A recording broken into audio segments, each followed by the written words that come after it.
you've done it or you haven't done it. Your stock concentration is 84%, now it's 20%. None of that in and of itself matters at all. Mm-hmm. It is, in fact, what all those tactics enable that matters.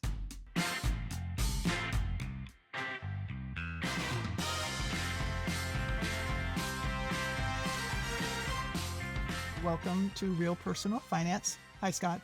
Hi. What I wanted to talk about today, because it is a question, oftentimes a tacit question, sometimes explicit, but a question that comes up with most prospective clients that I talk to. Like, Yeah. they've gotten to a point where their finances are just too complicated, and they've sort of heard that this financial advisor, professional or financial planner is like, that's the kind of person you should work with to help you. Mm-hmm.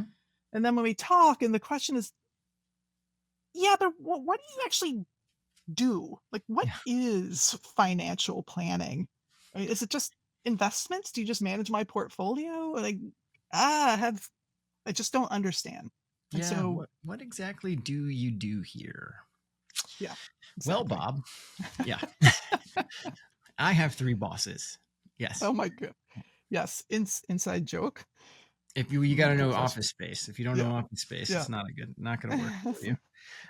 Yeah, no, it is a common question. And it's an important question because people, if you haven't worked with an advisor before, or maybe if you've worked with someone who sold you some insurance in the past, or maybe helped you open up an account at a, I'm going to call it a big bank. So like there's a big sign downtown at, with a bull on the side or something like that, that they typically are investment managers, not necessarily financial planners. So yeah, I think walking through what we do and how we do it and how we think about helping people is Yeah. really, really good. Chat about Yeah, and I will say, your comments just then reminded me that one of the challenges that these prospective clients have is that there are so few regulated titles. Yeah. So they might have worked with someone before, even, who called themselves a financial planner. Mm-hmm. Mm-hmm. And there's no guarantee that there will be any overlap between what that person did and what we do. Right.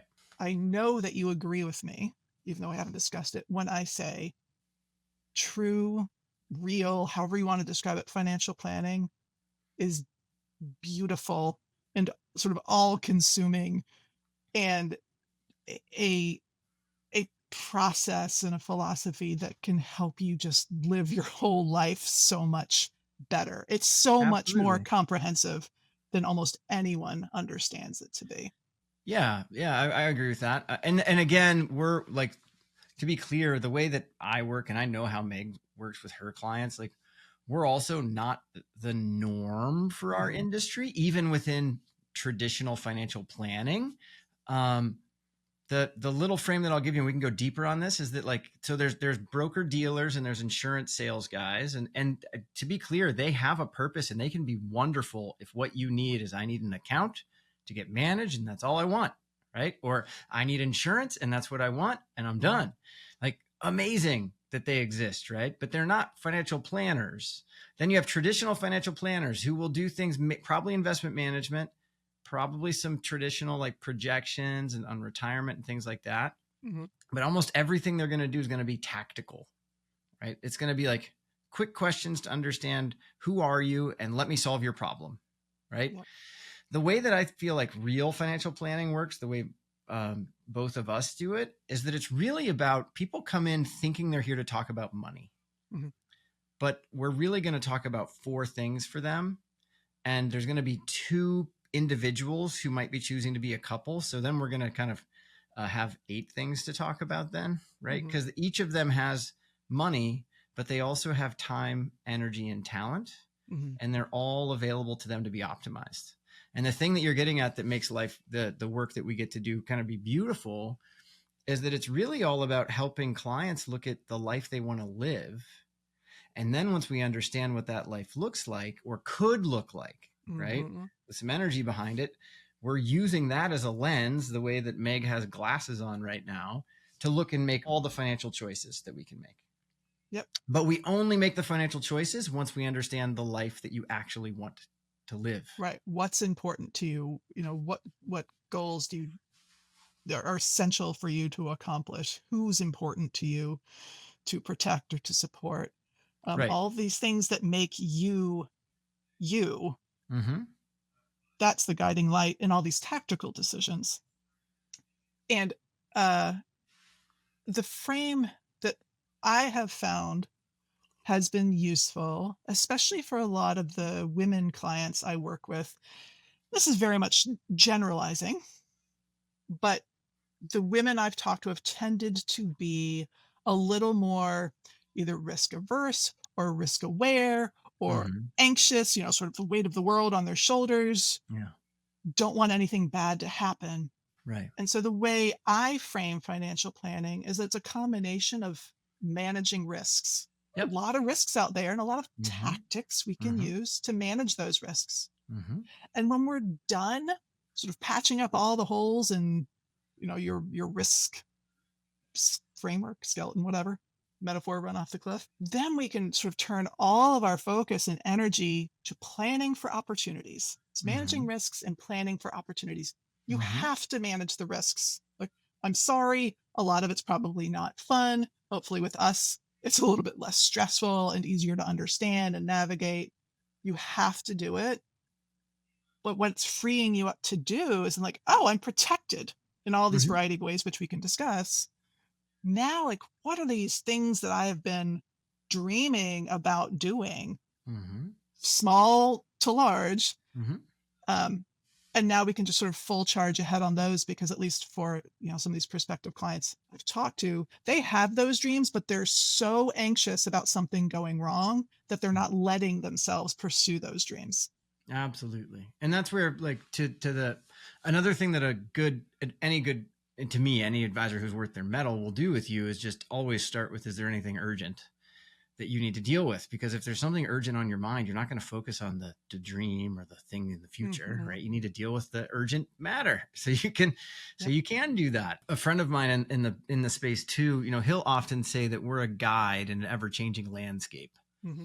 And I think that speaks really well to what a good real financial planner is, because at the end of the day, if you think of it through that lens for you as a client at home, you have these resources and you have your time and energy and talent, right?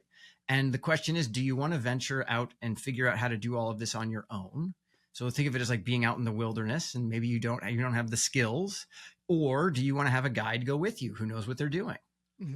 And are you going to have more fun and have probably more resiliency and probably be a little safer with the guide Hmm. and probably not get yourself into as much trouble, right? That's very similar to how we operate. To your point, we're looking first at like the moment a client comes in who has young kids and has RSU comp and like has two incomes or only has one income, especially Yeah. the immediate red flags that come up for me are like, what's their life insurance and do they have an estate plan? Hmm. Right. And those aren't sexy and exciting at all. But like if you're the sole breadwinner making $500,000 and your income goes away and we don't have the protection for your family, that's a huge problem. Right. Yep. So it's For just sure. constantly, to your point, look at those things and then look for those opportunities to go have lots of fun. Yeah. So I thought, for the sake of people listening, if they wanted to make sure they were managing their own risks, that we could Mm-hmm. talk a little bit about the most common risks that we help clients manage. Sure. And you just started to get into it that with that sort of Like, yeah. hypothetical Mm-hmm. young parent. You just mentioned life insurance, but insurance of all sorts, right? Mm-hmm. If you've got someone who depends on you, you definitely need life insurance. If you're not already financially independent, you're still working for a living, probably need disability insurance. And in Right. fact, in some cases, disability insurance can be way more important than life insurance, Mm-hmm. because life insurance kicks in when you're dead, and when you're dead, well, you're dead. But if you're disabled, you're still alive, and you still need money just to support you. Mm-hmm. And then there's insurance for all the stuff you own. Like, Right. do you have adequate auto insurance, or renters, or homeowners? Earthquake, flood, all that good stuff. Right. And I'm fairly sure you're like me in that I don't focus on sort of the optimizations in a lot of this insurance. I am looking for, hey, if a catastrophe happened, are Yeah. you covered? When someone comes in and starts working with us, we always want to know, is there anything urgent for you that you want to deal with right Mm-hmm. away? Because we want to help you with that, really to help you, to your point, reduce the anxiety that you're feeling, so you can then focus more on, what we basically described, if you were to flip it to being a business that treats itself with any like real, if it wants to be a real business, they're going to have Mm-hmm. a mission statement. They're going to have core values. They're going to have like kind of this ideal of what they're striving for. Mm-hmm. And what we're basically getting at in real personal finance or real personal planning is we're really saying like, well, let's do that for the individuals. Yeah. Right. And then what I'm describing here with this risk management is, I don't know, kind of like an operations manual or something. To 100%. But to your Yeah. point, what you have to do the moment you meet someone, you have to, I think of it as it's literally just a triage. You're just going like, I'm going to look through your financial life to start as you start giving me all of these things. Mm-hmm. And I'm either going to assign it like a green light, a yellow light, or a red light in my head. Right. And it's like green means I can address it far down the line. Like Yep. we're Yeah. okay. It's not Yellow optimized, means maybe, I got but to yeah. address this within like a fairly short time frame. Red means I'm talking to you about it immediately. Yep. Right. Because if you don't have this, it's really a big problem for you. And to Yeah. your point, that's a lens through which we get to look at as advisors. That's really helpful for clients. Yeah. So some of the red lights that we have seen, not enough insurance on various things, Right. not having estate planning documents, especially if you have children. Yes. But Because it's about even, control. Right. So like if you've done everything right, you have, a couple $1 million life insurance policy, and you have wonderful assets saved, and you have a home that you own in California, which is where we are, right? That's worth a couple $1 million. That's great. But if you don't have an estate plan, it's a total mess, because now the state's going to decide what happens to all of that. It's Yeah. all going to be public. If you have an estate plan with a trust, it's all private, and you get to decide at what age do my kids get to inherit this money. Yeah. So estate plan, cash levels. We sort of have clients all over the spectrum. Some clients have just the right amount of cash. That's not actually that common. A lot of times we have clients who come in, as you and I discussed in a previous episode, tons of cash. I was literally just chatting with a prospective client yesterday who had close to $1 million in cash. Yeah. And they know that it shouldn't be there, but it's just the paralysis analysis of like, what do we do? Absolutely. You know? Yeah. But then on the other end of the spectrum, like there's a risk in having too much cash, but it's not immediate. It's like, oh, it's like the opportunity cost of not investing it or something. The other end of the spectrum is not having enough cash. Oh, or not having enough liquidity, right? That's where, to the other side, we also have had in the past clients who really love owning real estate, and we go look at their balance sheet and we're like, you literally have no liquidity. Like you're just a disaster away from losing properties. Feel as if that should be punctuated with like, bro, you've got no liquidity. Well, I try not to say bro because I'm already in Southern California, but that's okay. I can say it. I'm up here above Seattle. Yeah, totally. You're allowed to say bro whenever you want. Another risk is, we try to manage is appropriate savings rates. Like this is not something that'll kill you right now or even in a year. But we want to make sure that eventually we establish just like an ongoing adequate savings rate. It doesn't have to be crazy, but that's a risk for sort of long-term financial planning, is if you're not steadily saving, you're really putting at risk your longer term, your future financial planning. Now, if you have zero cash and an inadequate savings rate, I'm going to prioritize cash probably all the time, but I can't guarantee anything. But we still want to eventually manage that risk of having an adequate savings rate. What else do you see? Company stock, having concentrated positions, which probably came about because they have no strategy for it. So sort of the default strategy is do nothing, which means it just accumulates. Right. Yeah. And that, again, that's where like, I'm getting ahead of myself a little bit, because to me, risk and opportunity go hand in hand. They're just two sides of the same coin. But when you don't have a plan for what you want to do, it makes it so easy just to keep the status quo. But if instead you're super excited about getting a new house or what funding college or whatever Yeah. those things are. And we can put some numbers to those things and we can go look at this Mhm. big pile of stock over here. All of a sudden, doing something with it is so much easier.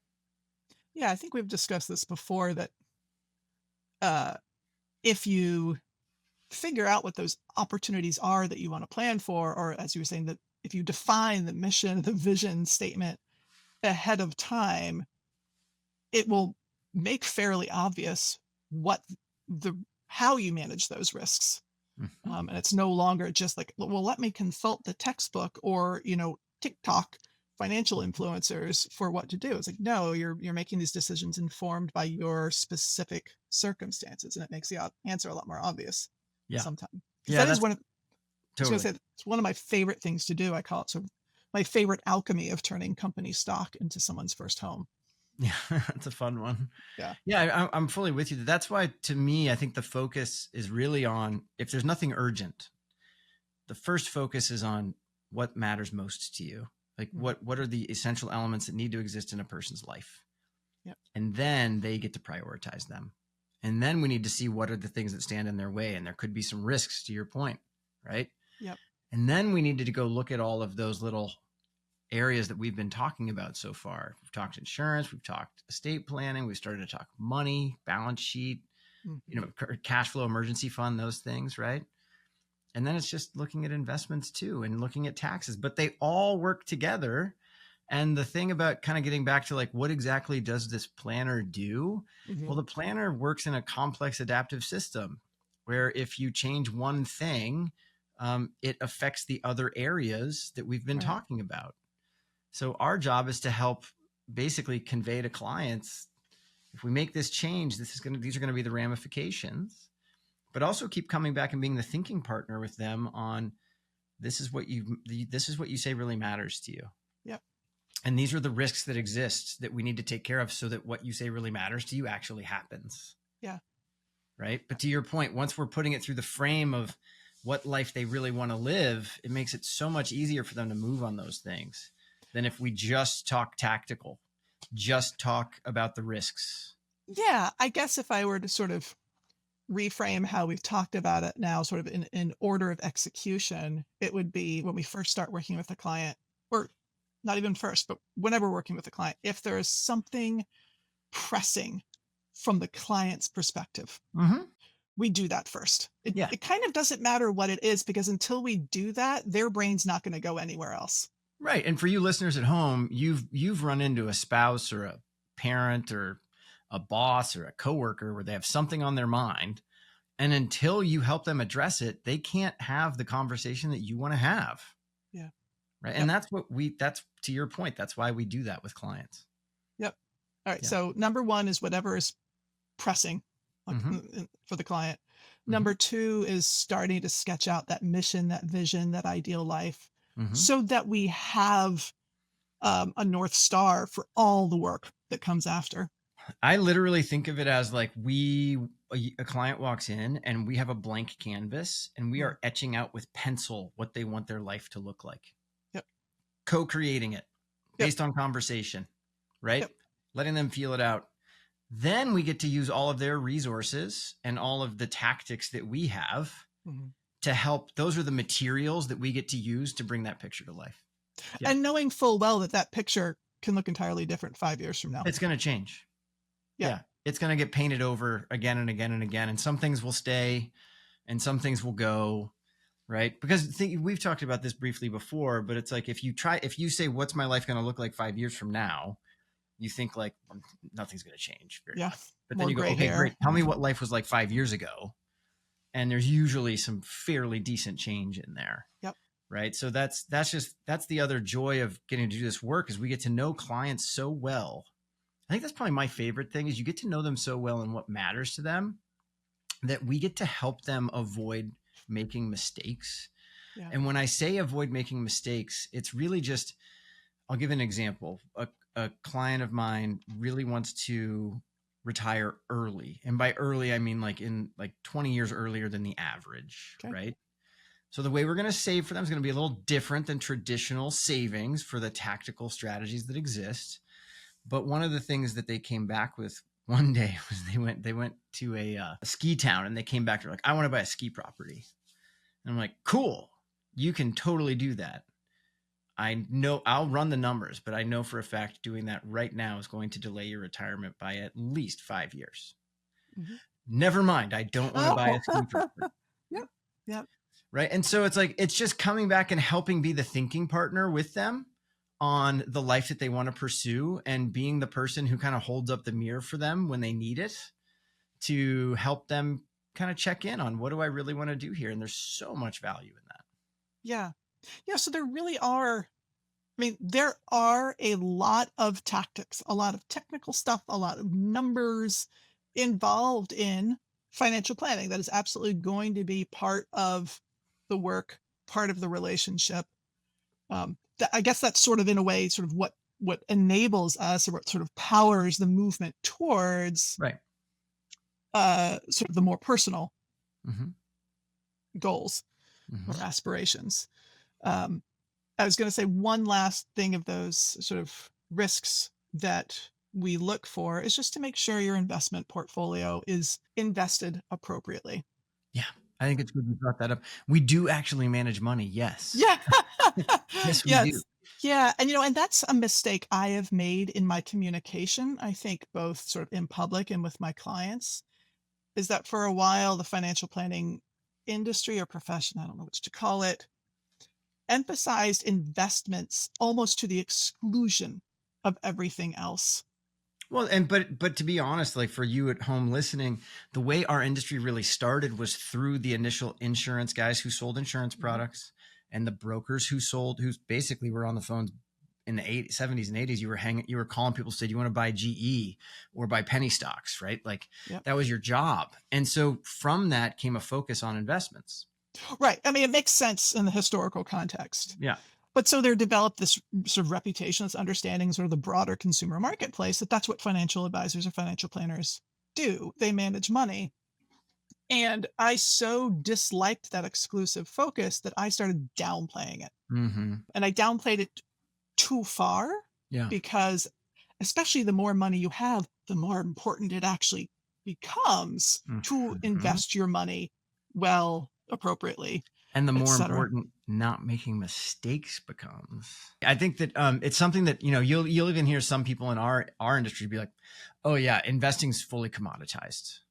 Like you just like everyone can just go buy an index fund and be fine." And I question that heavily, because when I actually get to know someone in the life that they want to live, and then I look at the assets that they specifically have, the choices that we can make with asset allocation, that just means how much we put in stock, how much we put in bonds. The choice we can make with asset location, that's saying what types of assets do we put in specific types of accounts. And then like Mhm. tax loss harvesting for taxable accounts, especially if someone has a lot of stock comp and other things, like you can help affect an amazing amount of change and help clients have better after tax returns Mhm. over their lifetime by doing a lot of things that aren't Yeah, just simply buy four funds and call it a day. right. And honestly, I'm sure whenever you get new clients who come to you with existing investment portfolios, I am sure it is not uncommon for you to look at their portfolio and go, WTF? Like, Yeah. what are these mutual funds that cost 1% a year and Right. are these like Right. hyper focused? And why is all your money in large cap US stocks? And sometimes we're also just a collector of things, right? That's a common way for us to do things. And to be clear, there's nothing wrong with it. It's just kind of what people do. And collector of things literally means they're like, I like Apple, I'm going to buy it. I like Tesla, I'm going to buy it. And the next thing you know, you have like this whole list of things, but there's not really a strategy to those Yeah. things, right? So it's just, I think there's a lot that advisors can do with investments. It's not just set it and forget it kind of style. Yeah. Yeah. So that is one of the risks that you could have in your financial life that a real financial planner could help you identify and mitigate. Yeah. Wow, Yeah. such a dollar word. Fix, reduce Mm-hmm. something. I've always sort of glibly said, like, look, we manage all these risks and then we can get to the fun stuff, right? Because now the risks are taken care of. Mm-hmm. Now let's go plan for those opportunities, the giant family travel, the career change, the move, the Yeah. whatever you want, because you know you have this safe uh, foundation to take that risk on top. Like you're opting into this risk knowingly, this risk of this big change you're Yeah. making. It's so funny hearing you say this now because it finally just hit me. Like we were Yeah. my wife and I were walking our son down to school today, and he has like these bug bites on his back, and so we're like, Okay. she's like, "Are they okay?" And I look at him like, "Yeah, they're fine. Let's give him a Benadryl." And then Yeah. she like asks her friend who was picking up our other son, who's another mom. She's like, "I'm gonna ask the other mom how Yeah. she feels about this." He You are goes, not convincing enough. I was not convincing enough, but you kind of just nailed it for me because like how you're describing it of like looking at the risk first and then looking at the opportunities. That's like exactly how my wife would think of this too. And it's like Mhm. in my head, I just went like, that's such a mom thing because of what we just dealt with the anxiety that she had about the Interesting. bug bites, where I was just like, he's fine. Get him to school. You know, But to there's your point, yeah. because in my head, I'm like, no. The slight difference between you and I is I'm like, oh no, I want to see what the opportunities are, and I'm just going to take care of the risks along the way, Yeah. right? Just a slightly different lens, a slightly different frame than the frame you're using, but it's so close. Yes. Uh, I think there might be some sort of gender stereotypes going on, like in action, both between you and me, and also with the the clients we work with. Um, And with what just happened with my wife this morning, for with her sure. literally telling me I need to talk to another mom. And she's as we're walking down the street, she's like, "Moms are anxious, dads aren't." Yeah, they right, and I think that speaks to another aspect of what do you do as a financial planner? Like, you figure out sort of how your client operates, Totally, right? Does your totally, client have a boundless risk tolerance? Well, then your job is to come in and say, like, "Slow down a bit, we need to get you some insurance," or whatever. right, Or if they're like, "I have $1,000,000 of cash in a hole in the backyard and I never leave the house," right. well, then your job is to be like, "Okay, well, let's talk about the stock market and and maybe Mm-hmm. taking a little more risk." Mm-hmm. Absolutely, absolutely. But yeah, I agree. That's the frame. The frame is focus on the individual. I think it's very important too that if you work with an advisor, they should not be working with one of you. If there's a couple, they should be working with both of you, just to be Mhm, very, very clear, because it's two individuals who are choosing to be a couple, mhm. and your wants and needs are going to be slightly different. They're not going to be the same. To think that one person can run your financial life, I think, is a bit of a detriment, because it doesn't, then the other person's not fully heard, and that advisor can't necessarily help both of you. Yeah. Yeah, which sort of in a roundabout way gets back to a saying you had mentioned before we started recording, which was the things that count cannot be counted. Mm-hmm. All of that risk management stuff, like get the insurance, get the estate planning documents, reduce your stock concentration, blah, blah, blah. Those are all measurable. You've done it or you haven't done it. Your stock concentration is 84%, now it's 20%. None of that in and of itself matters at all. Mm-hmm. It is in fact what all those tactics enable that matters. It's that sense of calm and protection and peace of mind and excitement about the future and enjoying the now. Nailed it. I Yeah. mean, we do a client investor survey. It's kind of, I think it's called a client global survey or something to that effect, Okay. through a vendor that we use every year, or started it last year. We'll do it every year this moving forward.